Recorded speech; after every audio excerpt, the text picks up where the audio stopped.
Bismillahirrahmanirrahim. Nahmaduhu wa nasta'inuhu wa nastaghfiruh wa na'udzu billahi min syururi anfusina wa min sayyiati a'malina. May yahdihillahu fala mudhillalah wa may yudlilhu fala hadiyalah. Subhanaka la ilma lana illa ma 'allamtana innaka antal alimul hakim. Wala haula wala quwwata illa billahil aliyyil azim. Amma ba'd. Assalamualaikum warahmatullahi wabarakatuh. Hadirin yang dirahmati Allah sekalian, tajuk perkongsian saya atau tazkirah saya pada hari ini ialah indahnya Ramadan. Apa yang indahnya? Bagaimana kita mentafsirkan keindahan Ramadan itu? Tuan-puan yang dirahmati Allah, indahnya Ramadan ini sebenarnya bergantung kepada hati kita, penerimaan kita terhadap Ramadan itu sendiri. Seperti sabda Nabi Muhammad sallallahu alaihi wasallam, sesungguhnya dalam diri manusia itu ada seketul daging, yang mana jika daging itu baik, maka baiklah seluruh anggota badannya. Tetapi sekiranya daging itu rosak, maka rosaklah seluruh anggota badannya. Daging yang dimaksudkan itu ialah hati. Hadis riwayat Bukhari. Hadirin sekalian, apabila hati kita mengatakan yang Ramadan itu indah, maka indahlah Ramadan itu.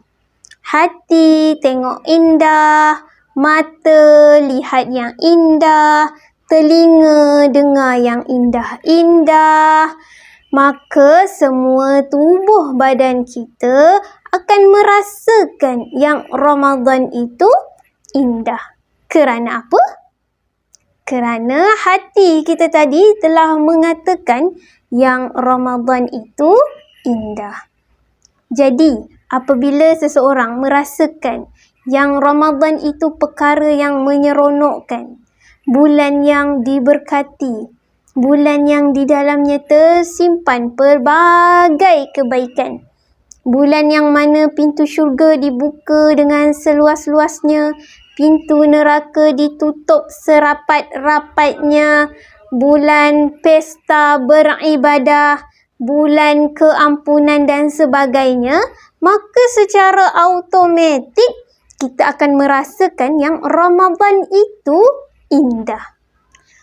Muslimin muslimat sekalian, selalunya lah kan, hati kita ni akan rasa indah, akan rasa gembira, akan rasa seronok apabila kita dapat sesuatu ganjaran itu yang bersifat kepada material, kan? Perkara-perkara yang material lah, senang cakap, perkara-perkara keduniaan. Benda yang memang boleh nampak, kan? Boleh nampak tu membuatkan kita rasa seronok, kita rasa gembira.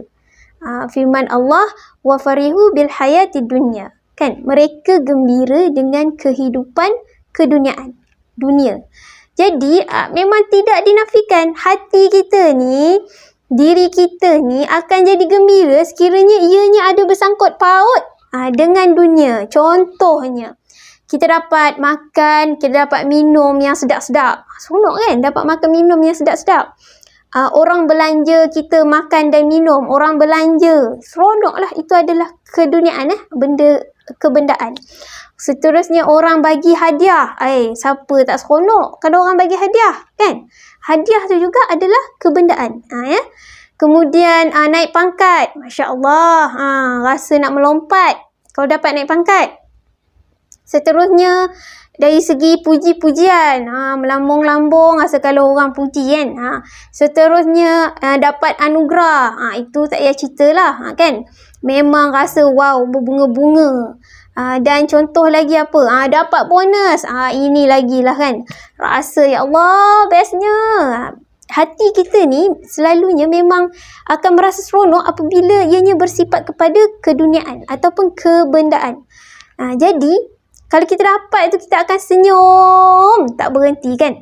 Jadi apa-apa yang bersifat kepada keduniaan atau bersifat kebendaan itulah yang menjadikan diri kita ni seronok, yang menjadikan kita rasa indah. Macam mana pula dengan bersifat perkara-perkara yang bersifat akhirat ni. Macam mana cara kita nak menjadikan yang akhirat ni juga kita nak rasa seronok macam tu? Macam mana cara dia? Cara macam mana kita nak menjadikan yang diri kita ni perlu seronok kalau kita buat perkara-perkara ke arah akhirat ni, yang bersangkut paut dengan akhirat.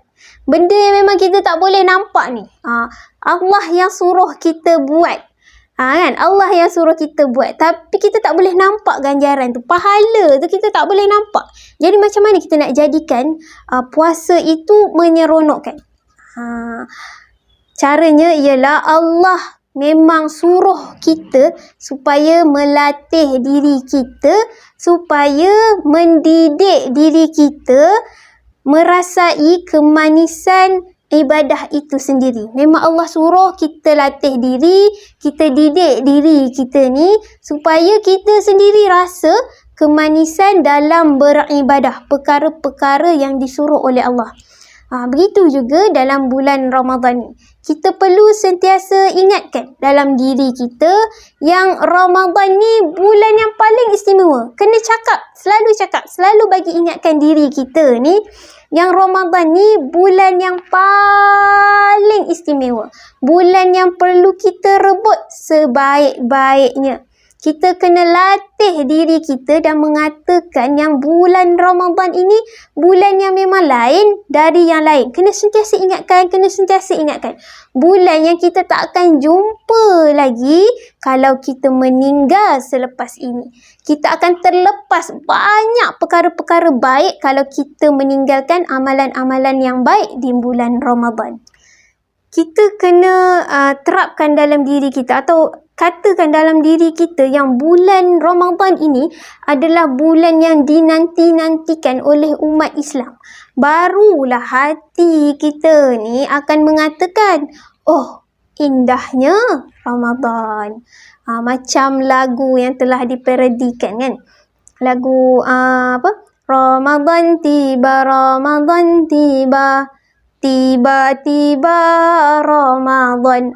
Dia orang dah parodikan lagu tu kan. Dia orang tukar lirik tu sikit. Dekat lagu tu saja kita dah nampak dah dua golongan. Satu golongan Ramadan tiba. Golongan ni golongan orang-orang yang tak sabar menunggu bulan Ramadan. Tertunggu-tunggu bila masuk Ramadan ni, sebab dah tahu banyak kebaikan-kebaikan yang akan kita dapat dalam bulan Ramadan. Dan satu lagi golongan tiba-tiba Ramadan. Golongan ni yang dah Ramadan, tiba-tiba dah masuk bulan Ramadan. Macam tu kan. Dia golongan yang rasa macam aduh, kenapa Ramadan cepat sangat ni? Ada satu. Jadi di situ dah ada dua golongan yang berbeza yang dapat kita beri macam mana? Yang dapat kita di situ saja dah ada dua golongan yang berbeza. Ada satu golongan mengatakan, oh, indahnya Ramadan. Satu lagi golongan akan mengatakan, aduhai, Ramadan dah ni. Macam itulah perbezaannya yang boleh kita bandingkan. Hadirin yang dirahmati Allah sekalian. Kalau kita nak rasa yang Ramadan ini indah, kita kena tahu kedudukan Ramadan itu sendiri. Kita perlu tahu sejauh mana kebesaran bulan Ramadan itu sendiri. Barulah hati kita ini akan mengatakan yang bulan Ramadan itu indah. Salah satunya kita boleh lihat kebesaran Ramadan itu apabila Al-Quran, yakni mukjizat Nabi Muhammad sallallahu alaihi wasallam itu sendiri diturunkan di bulan Ramadan. Bayangkan ya, dalam banyak-banyak bulan Allah pilih bulan Ramadan untuk menurunkan Al-Quran. Bayangkan, 11 bulan lain tu Allah tak pilih. Yang Allah pilih hanyalah 1 bulan sahaja, iaitu bulan Ramadan. Dekat situ saja kita dah boleh bayangkan, dah boleh rasa yang Ramadan itu adalah bulan yang sangat special. Bulan yang paling wow sekali. Dekat situ saja kita dah tahu, kita dapat rasakan keistimewaan di bulan Ramadan dan betapa tingginya kedudukan bulan Ramadan. Begitu juga dengan malam yang lebih baik dari 1000 bulan, iaitu malam ketinggian. Malam yang martabatnya adalah yang tertinggi. Malam Lailatul Qadar. Yang mana ianya berlaku pada bulan Ramadan. Bukan berlaku pada bulan-bulan yang lain. Ya, pada bulan Ramadan ianya berlaku. Macam tu juga dengan kefarduan puasa. Allah pilih bulan Ramadan untuk kefarduan puasa. Bayangkan ya, dalam banyak-banyak bulan Allah pilih bulan Ramadan juga. Jadi ini menunjukkan yang bulan Ramadan ini adalah bulan yang cukup tinggi, cukup besar di sisi Allah Subhanahu Wa Taala. Jadi bila hati kita ni dah rasa begitu, barulah kita ni seronok untuk mengimarahkan bulan Ramadan itu sendiri. Mengimarahkan dengan bertadarus. Rasa seronok nak habiskan, nak khatam Al-Quran pada bulan Ramadan. Rasa seronok nak bersedekah lebih lagi daripada bulan-bulan sebelum tu. Nak sedekah kan? Rasa seronok nak pergi solat tarawih. Solat tarawih juga adalah solat yang satu-satunya dilaksanakan di bulan Ramadan.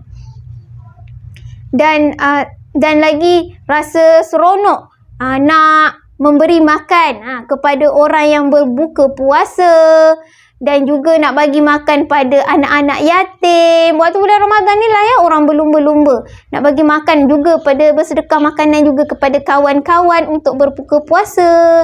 Rasa seronok nak bangun malam untuk berqiyamul lail. Dan semua perkara-perkara ini kita boleh laluinya apabila hati kita menerima kebesaran beribadah di bulan Ramadan. Yang mana kita takkan rasa berat untuk melakukan amalan-amalan ini sepanjang bulan Ramadan. Kerana apa? Kerana hati kita telah mengatakan yang Ramadan itu indah. Persoalannya, macam mana kita nak tahu hati kita ni seronok ke tak seronok nak sambut Ramadan? Macam mana kita nak tahu yang diri kita ni rasa sebahagian daripada orang-orang yang menunggu kedatangan bulan Ramadan? Okey. Salah satunya apabila kita tak buat perkara-perkara yang biasa orang buat di bulan Ramadan. Contohnya solat tarawih. Ya, solat tarawih kita biasa buat kan? Kita biasa buat di bulan Ramadan. Tapi dalam satu hari tu contohnya kita pergi bermusafir. Dan kita tak sempat nak solat tarawih malam tu. Tiba-tiba bila kita rasa kita tak sempat nak solat tarawih, hati kita ni rasa, ya Allah sayangnya tak sempat nak tarawih malam ni. Aku sampai tak sempat nak tarawih malam ni. Kita rasa macam tak seronok sangat bila kita tak sempat nak buat ibadah pada bulan Ramadan. Okey? Di situ sudah menunjukkan yang kita ni berada dalam golongan orang-orang yang mengimarahkan bulan Ramadan. Orang-orang yang suka melaksanakan ibadah-ibadah yang lebih daripada bulan-bulan yang lain. Contohnya tak sempat nak bersedekah sebab kita dah tahu dah kebaikan kalau kita bersedekah di bulan Ramadan kan. Contoh sehari tu kita terlupa nak sedekah. Esoknya betulnya, ya Allah semalam terlupa nak sedekah. RM1 pun tak sempat aku nak sedekah. Jadi bila kita rasa begitu, kita rasa kesal tak sempat nak buat, maka insya-Allah kita adalah orang yang tergolong di kalangan orang-orang yang mengatakan indahnya Ramadan. Hadirin sekalian, Ramadan ini adalah Ramadan yang terbaik untuk kita memperbaiki, disiplinkan diri kita dari pelbagai aspek kehidupan dan mendidik akhlak yang baik dan akhlak yang terpuji juga digalakkan untuk di bulan Ramadan. Muhasabah diri harus sentiasa dilakukan agar kita dapat menjalani ibadah puasa pada tahun ini dengan lebih baik berbanding dengan tahun-tahun yang lepas. Tuan-puan yang dirahmati Allah sekalian, akhir sekali ingin saya kongsikan tips ataupun amalan di 10 malam terakhir, yang mana Rasulullah kata kalau buat insya-Allah kita dapat seakan-akan khatam Al-Quran. Pahalanya seakan-akan kita khatam Al-Quran. Iaitu yang pertama, amalan pertama, iaitu membaca surah Al-Fatihah sebanyak 3 kali. Yang mana Rasulullah SAW pernah bersabda, satu Al-Fatihah itu bersamaan dengan 1/3 Al-Quran. Jadi bila baca 3 kali, ianya sama seperti membaca 1 Al-Quran.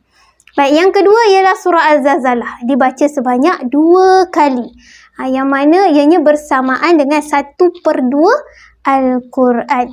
Dan yang ketiga ialah surah Al-Kafirun. Qul ya ayyuhal kafirun. Dibaca sebanyak 4 kali. Yang mana Nabi pernah kata surah Al-Kafirun ini seperti 1/4 Al-Quran. 1/4. Jadi kalau baca 4 kali, maksudnya sama seperti kita membaca seluruh isi Al-Quran. Baik, yang keempat iaitu surah Al-Ikhlas sebanyak 3 kali. Dan yang terakhir iaitu surah Yasin, bacalah sekali bersamaan dengan 10 kali Al-Quran.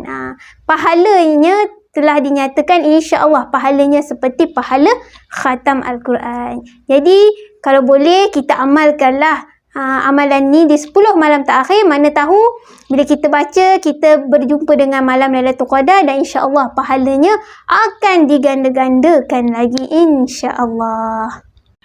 Tidak ada musibah yang lebih besar kecuali habisnya bulan Ramadan, dan ketika langit dan bumi menangis kerana habisnya anugerah dan kemuliaan ini. Indahnya Ramadan, mudah-mudahan kita tergolong di kalangan orang-orang yang merasakan yang Ramadan itu indah. Yang baik itu datangnya daripada Allah dan yang buruk itu adalah dari kelemahan saya sendiri. Wallahu alam. Wassalamualaikum warahmatullahi wabarakatuh.